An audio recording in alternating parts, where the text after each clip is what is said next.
morning, guys. It's been a while, so I decided to do this recording.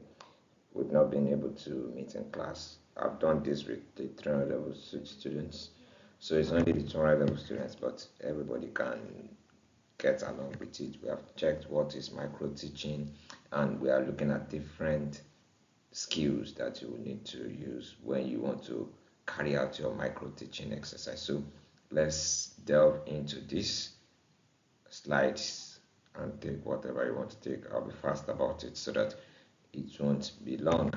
So this is set induction. What is set induction? These are set of skills that you use to introduce your class. It's also known as the anticipatory set.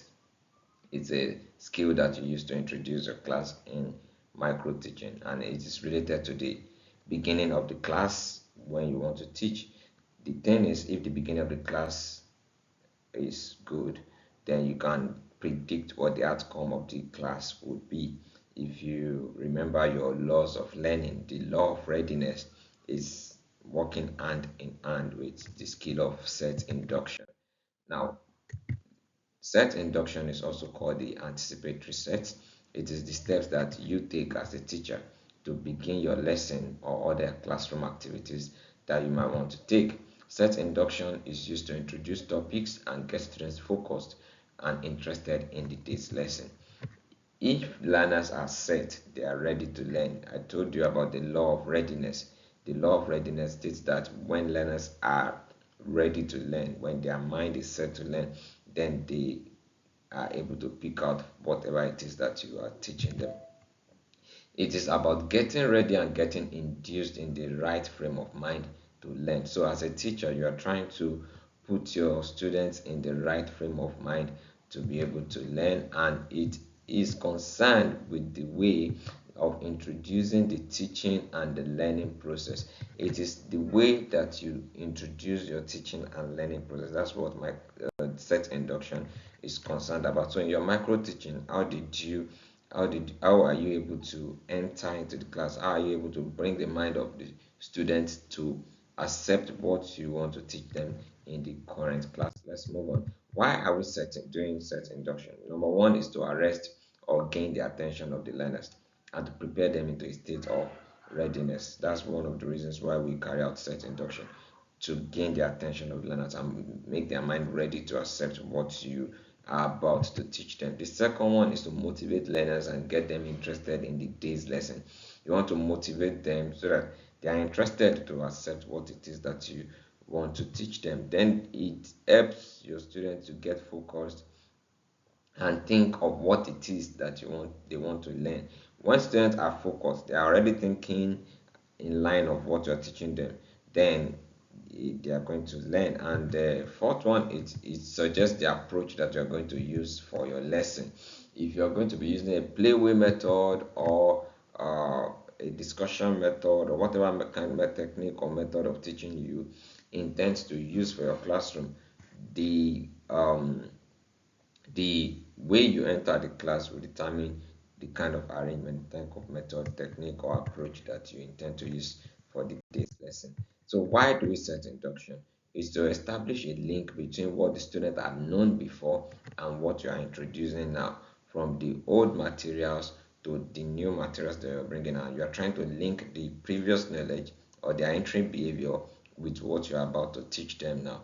It might be in other courses, it might be in the same course, it might be in this different subject. So you want to teach them something and they have learned something related to it. You want to teach physics and they have learned something related to it in mathematics. So you could bring the knowledge of that mathematics and link it with the knowledge of physics. It's a set induction process.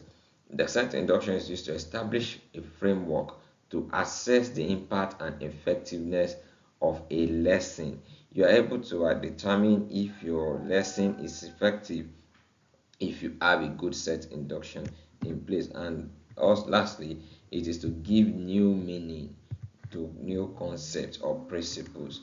Like when you give examples, when you give anecdotes, when you give stories, you are giving meaning to new concepts and principles.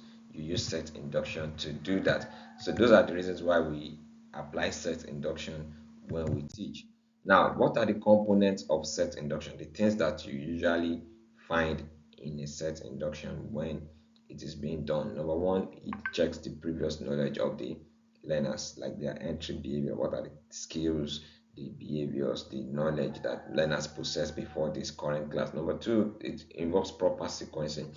You do it you do it with proper sequencing in mind.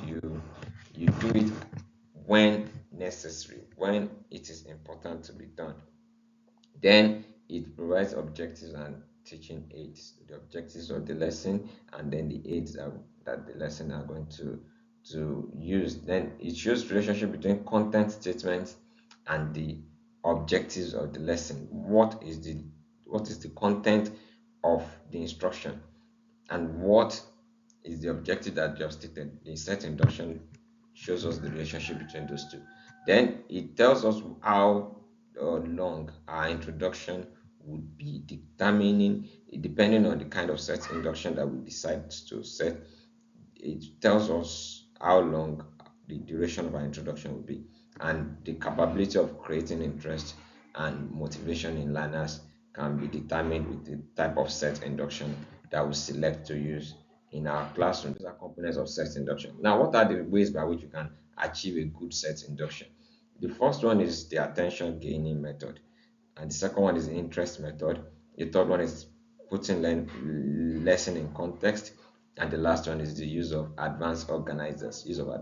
So let's quickly run through the four methods of set having a good set induction. The first one is the attention gaining method. The attention gaining method is when you enter into the class and you do something or you perform something. So you are a teacher in a secondary school and your students are, you enter the class, they don't even know that you're in the class.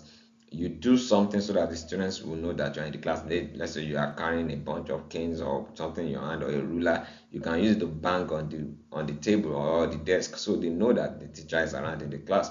The next one is when you do nothing. You're already going on with your class and the class has become rowdy. At that point, when the class becomes rowdy, the students already know that you're in front. Then you do nothing, you keep quiet, such that when they no longer hear your voice talking, they know that the teacher is not in front of us, and they themselves they will keep quiet and try to see what is happening. Why is teacher not doing that? Then you start talking in a low tone. If you are taking a large class, and you notice that the noise usually comes from the back, so you start talking in a low tone such that the first 5 rows or the first 6 rows can hear your voice, or the first 3 rows can hear your voice. By the time the first 3 rows can hear you and the fourth row cannot hear you, the people on the fourth row will keep quiet so that they hear you. When the fourth row can hear you, the fifth row will keep quiet, and that's how you can gain quietness in your class. Then, when you maintain eye focus on students with disruptive behavior, usually the backbenchers, those ones that wants to gain social recognition amongst their colleagues, they are always at the back of the class trying to cause distractions.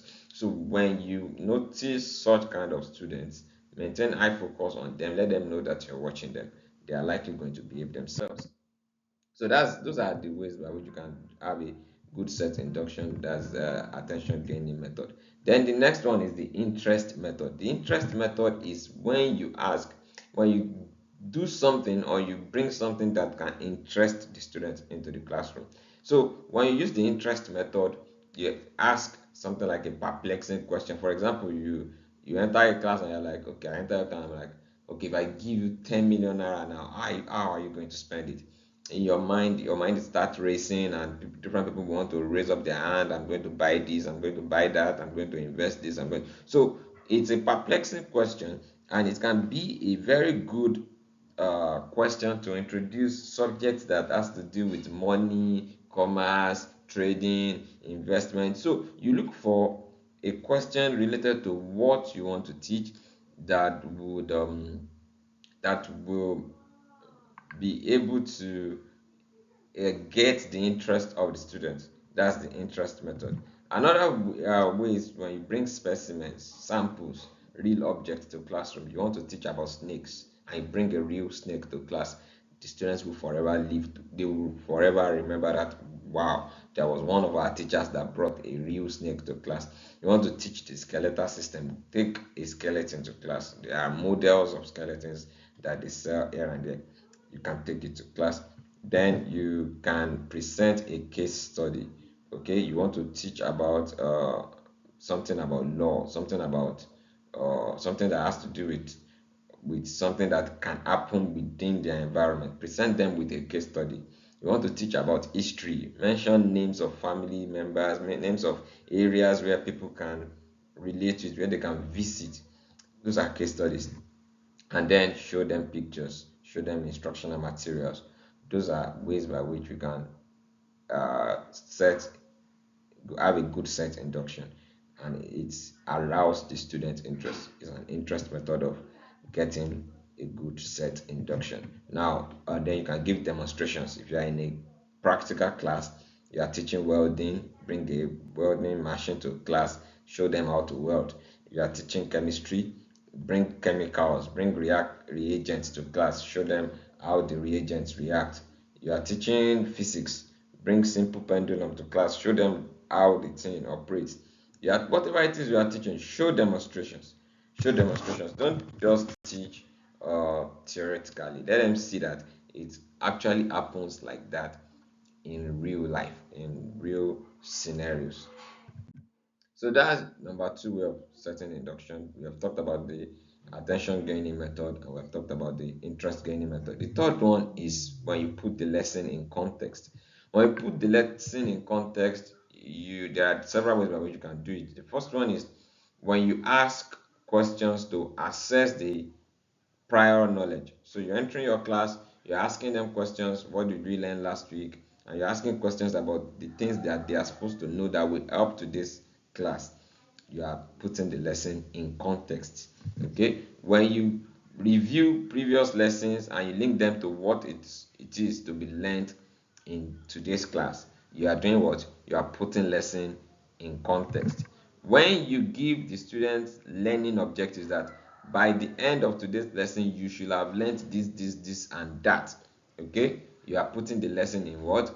In context. So that's the third way. You give them the objectives, you review previous lessons that they have learned, and you assess them on the previous lessons they have learned.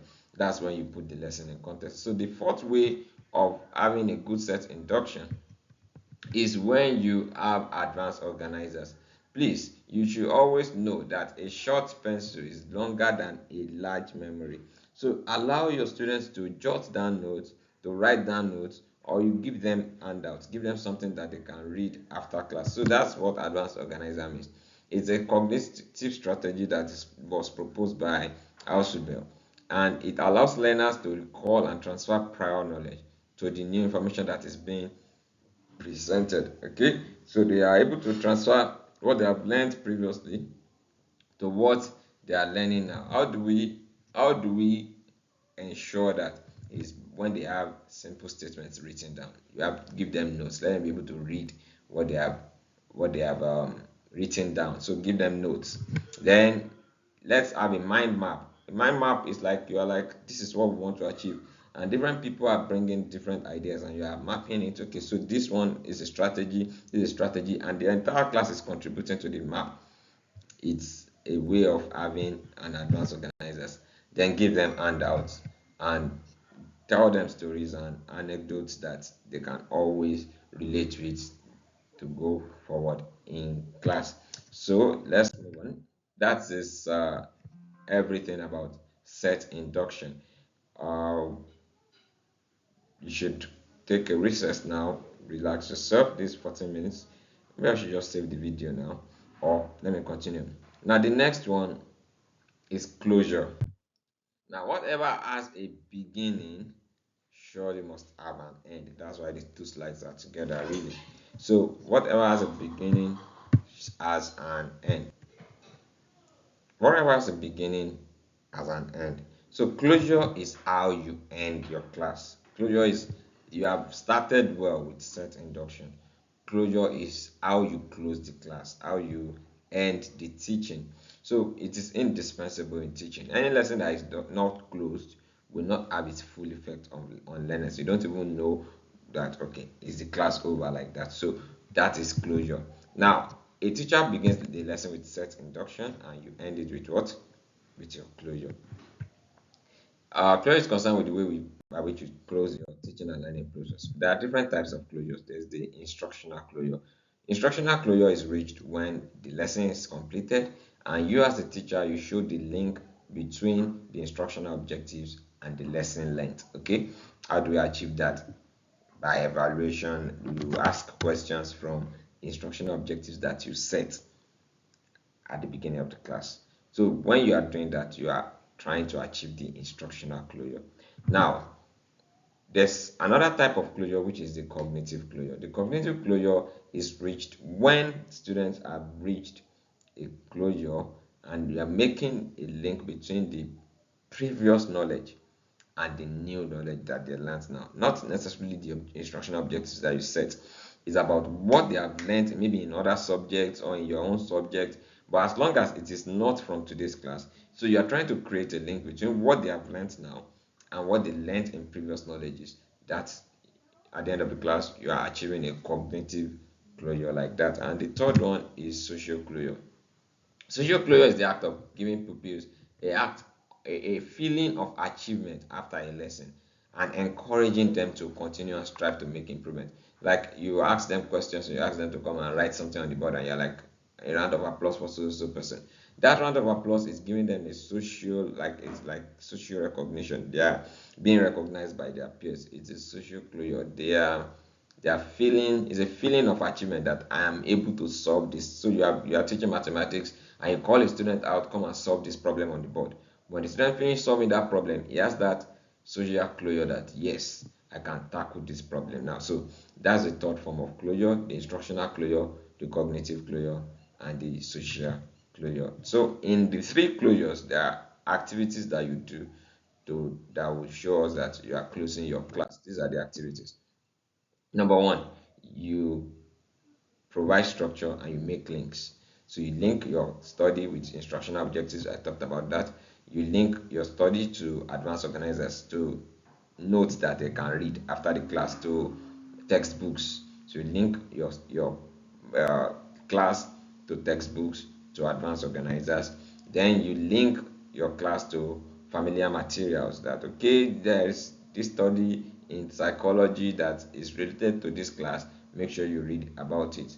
There's this theory that you need to learn, so you need to make structure and link your class with all this, and then you show the students the value of the lesson. Why is it that we're learning this? Okay, that's when you are making having structure and making links. Then the second thing activity is giving them follow-up resources.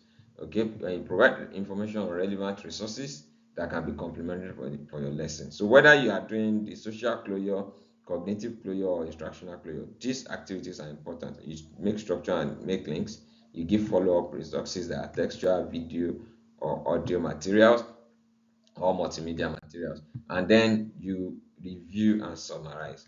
When you are reviewing, it means you are reiterating key points and you are recapitulating, you are revising and reviewing the lesson. Okay, when you are reviewing.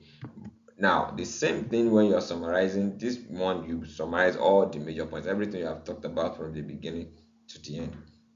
You allowed your students to ask questions from you when you are reviewing. Okay, when you are reviewing, you allow them to ask questions. Any question, what part of the lesson have you missed out? And you review. If they are unable to answer questions, you explain further. That's under review. The summarize is you start from the beginning. So we have talked about this, we have talked about this is what we talk about. That's when you are summarizing. Now, when you get your students to summarize the major points or concepts, that's still a way of ensuring that your students are carried along in your classroom. So those are the ways by which you can have a good closure: by reviewing, by summarizing. Okay, let's move on to the next slide. Now, at the end of the class, you should ensure that you evaluate your lesson. Ask questions from your students. Allow them to ask questions. Allow your students to ask questions.